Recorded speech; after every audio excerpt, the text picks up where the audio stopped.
Сәлеметсіздер ме оқушылар? Қазақ тілі 2-ші сынып. Бүгінгі өтетін тақырыбымыз ақылды күшік. Сабақтың мақсаты мен таныс болайық. Балалар, әдеттегідей жаңа сөздерді оқимыз. Қарғыбау,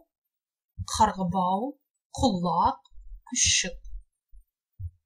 Бүгінгі өтетін тақырыбымыз ақылды күшік болғандықтан суретке назар салайық.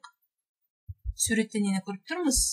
Бұл күшік, мынау күшіктің мойны, мынау қарғыбауы. Енді жалғауларды тыңдаймыз. Жалғауларға назар аударайық. Менің күшігім.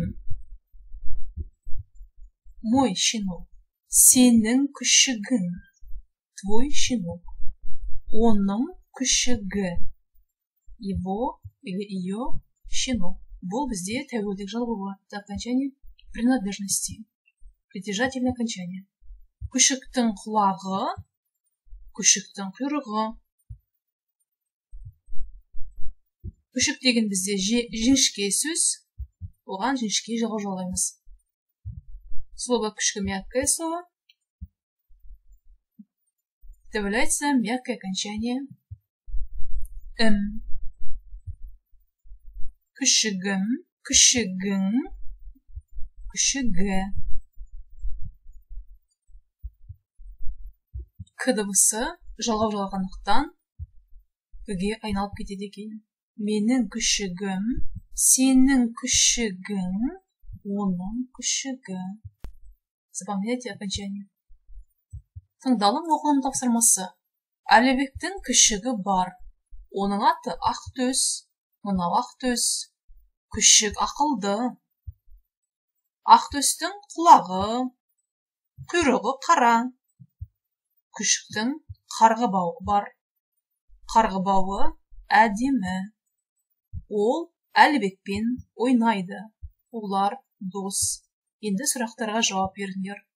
Әлібектің күшігі бар ма? Иә, Әлібектің күшігі бар. Оның аты қалай аталады? Күшіктің аты Ақтөс. Оның қарғыбауы бар ма? Иә, Ақтөстің қарғыбауы бар.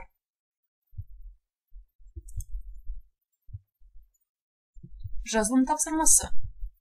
Суреттердің орнына қажетті сөздерді қойып, сөйлемді толықтырып жазыңдар.